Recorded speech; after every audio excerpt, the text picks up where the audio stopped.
I'm Shawn Tumbokon-Flowers. And I'm Dylan Manning. And this is Eat Local 102. This is kind of a sequel to an article by Sam Watkins that was made back in October. In that article, he talked about farmers markets and local farmers, why it's important to eat local here in Kentucky. And so we decided to kind of take that theory, put into practice, went out to the original Bardstown Road Farmers Market to take some interviews and see the sights. We got to talk to several people. We got interviews out of them. We talked to them about the community of the farmers market and what they were selling. The first interview we got was with a hot sauce vendor. That interview's coming up. I'd say that it ended with a bang. You could say that. You'll see. I'm from the Kentucky Green Report. We're student journalists, and so doing a quick piece on the farmers market here in Bardstown Road. Yeah, that's awesome. Yeah. Can you share your name and what you're selling here? My name is Brittany Shaw, and we're selling fermented hot sauces. Nice. Yeah. Okay. So everything we've either grown ourselves or sourced locally here at the market, pretty much. All right. So the peppers we've either these are named after the type of peppers that they are. Trinidad and Tobago, so Trinidad scorpion peppers, Tobago seasoning peppers. Okay. We've grown those ourselves, as well as the Sugar Rush Peach. These red jalapenos actually came from right over at Happy Jack's farm, from right across the parking lot there. Okay. The radishes came from Field Day Farm, the bonito peppers from Happy Jack's farm as well. Mm-hmm. So we either source everything locally or grow it ourselves, and then we ferment it for about 2 weeks, and then process it, heat treat it so it's shelf stable, put vinegar inside of it, and then it's fermented hot sauce. That's awesome. Would you like to try any? Yes. Yeah? I am not a hot, spicy kind of person. All right. You want to try a medium, or the more mild one is going to be the radish if you want to try it. I'll go for the radish then, yeah. Yeah. These are pretty approachable as well. I would say more like everyday sauces, whereas the Trinidad and Tobago is going to have a nice pack a punch of heat to it. Okay, this feels like so much hot sauce. You don't have to sample all of it. No, I got it now. Okay, here we go. Oh God. Oh, it's got a kick to it. It's got a little bit of a kick to it. Yeah. Oh. That's really good though. Yeah, thank you. The fermentation process really highlights the flavors of the Definitely. peppers. Yeah. Definitely. And you get a little bit of that radish. It's really nice too. It's like a vegetable hot sauce, which I really And a lot of the like. spice. Yeah. Oh. I don't have any water or anything to help tone it down. Oh, I'll be okay. So, how's the community here? Oh, we love it.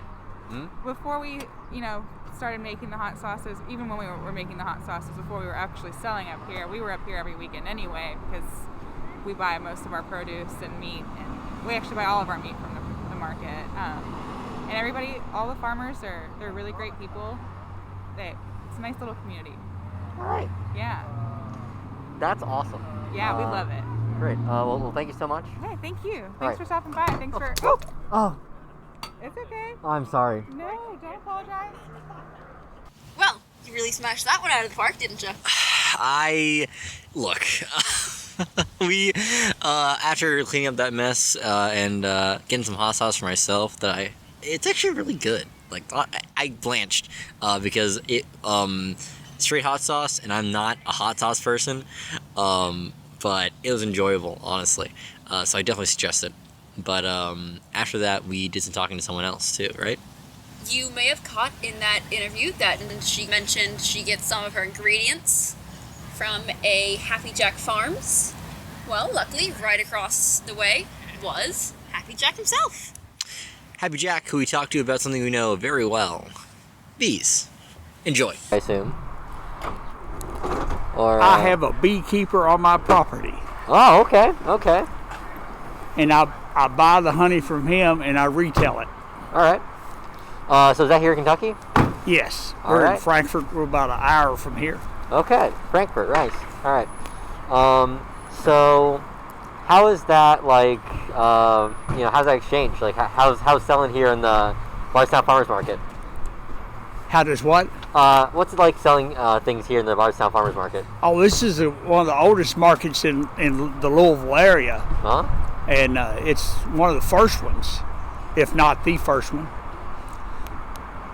And have found that the people in Louisville really patronize the farmers markets. It's a really good market. There's a lot of good people in Louisville. That's nice. Everybody likes honey. Oh yeah. Oh yeah. I had one lady told me she didn't like honey all these years. Just one. And she said it with a smile on her face too. So the honey you sell here, what kind of honey do you have?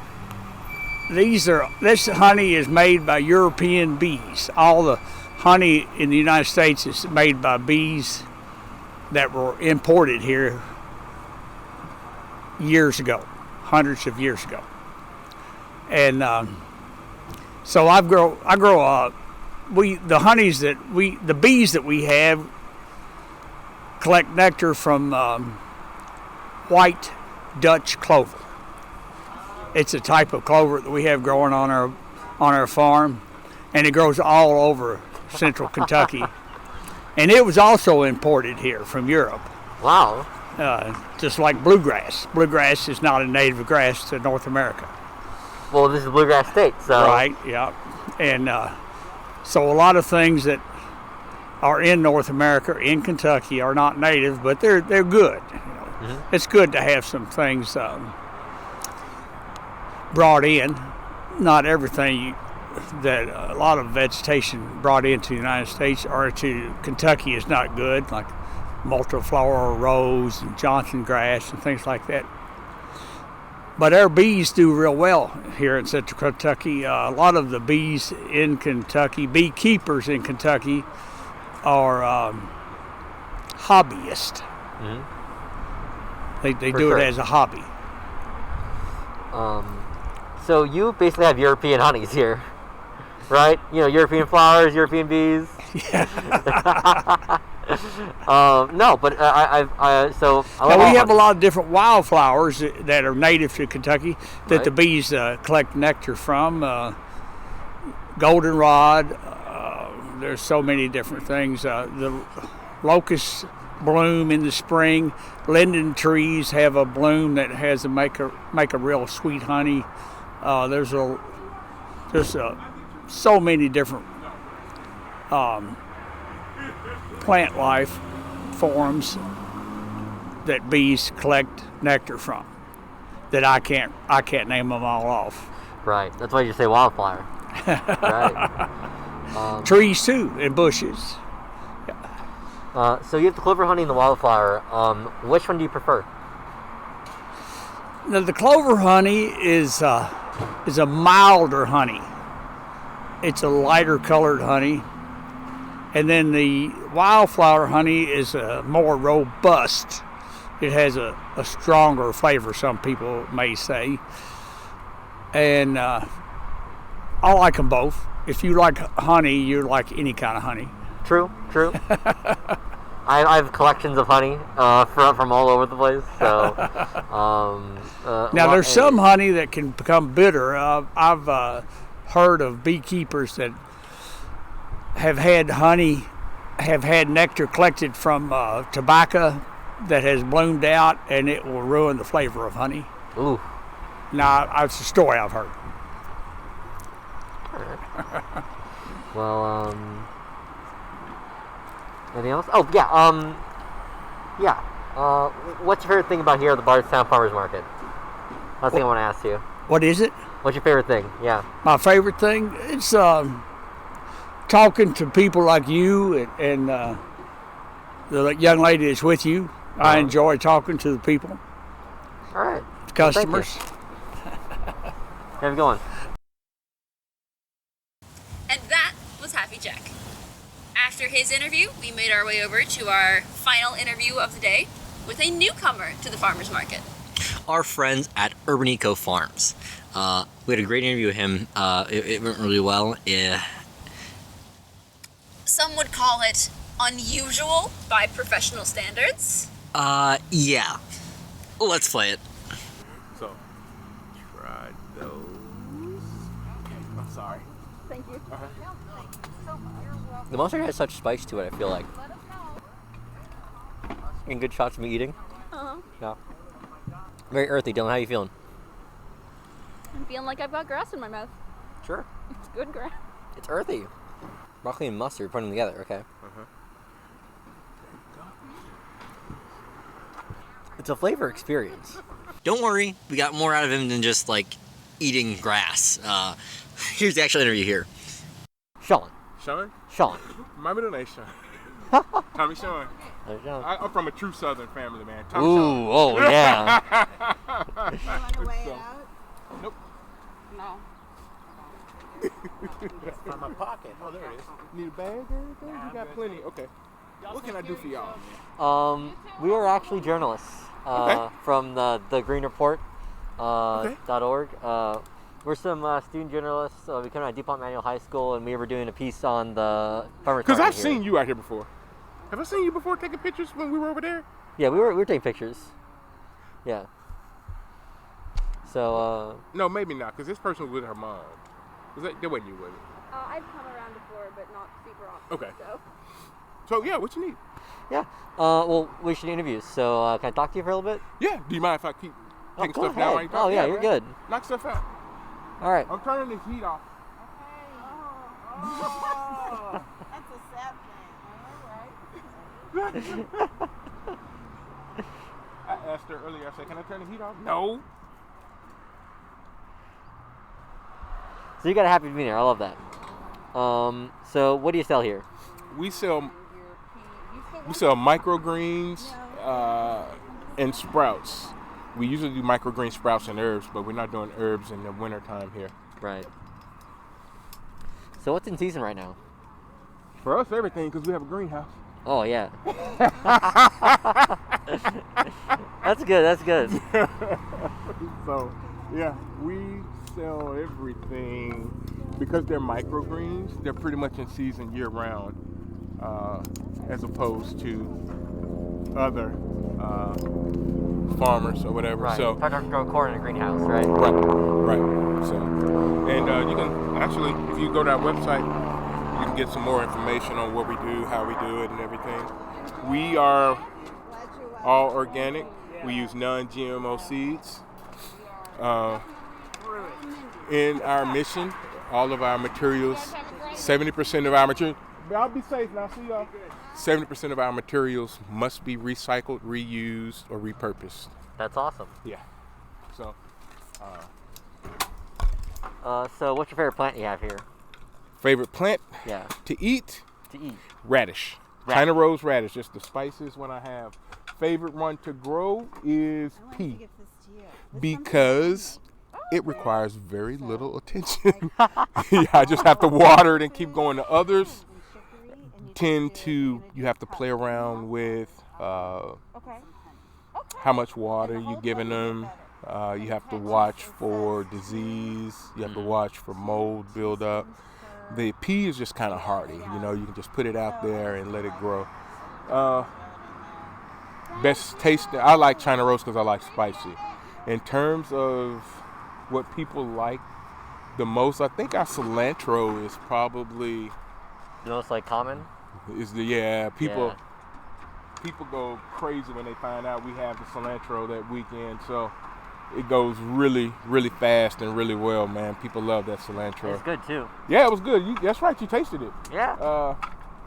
Let's see, what else? So are you a person that when you eat cilantro it tastes like soap or just like No. normal? All right. No. Although we do get people out here that do have the soap gene. So it's a gene that makes the cilantro taste like soap when they eat it.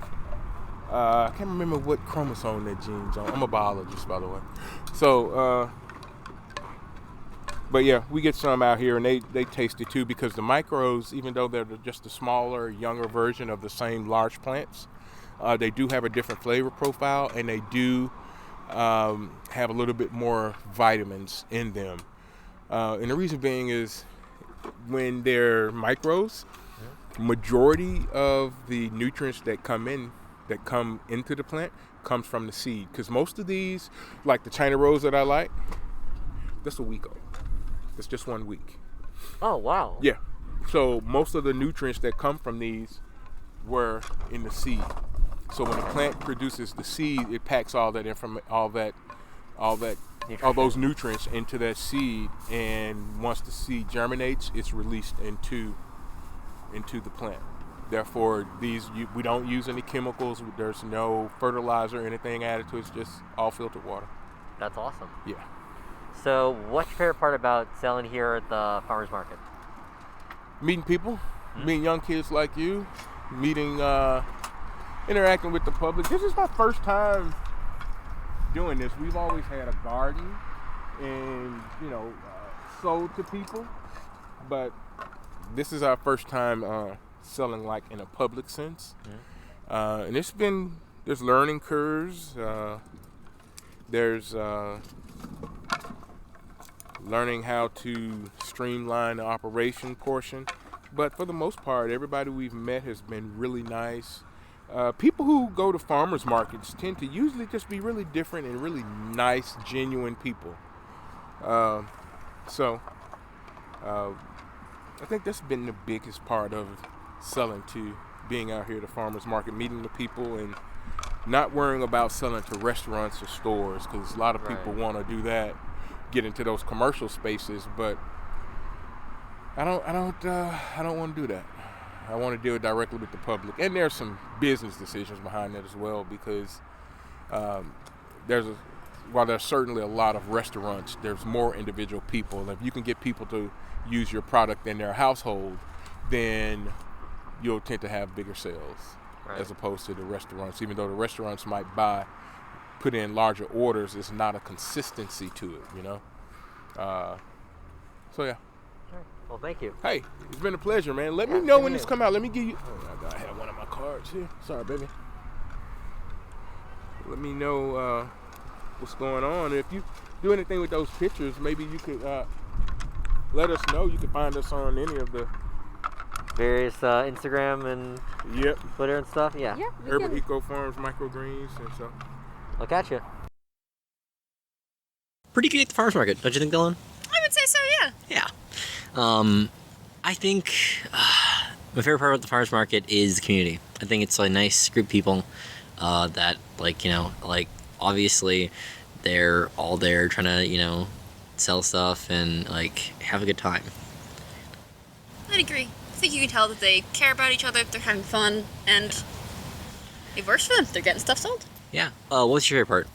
It's a difficult question. I would definitely say eating grass out of the palm of my hand with a cow. Yeah, that was pretty good. It's good grass, too. It's good grass, and it was a fun experience. All right. On a parting note, if you want more information on the original Bardstown Road Farmers Market or any of the vendors we talked to in this video, you can check down below, and we'll provide links, we'll provide info.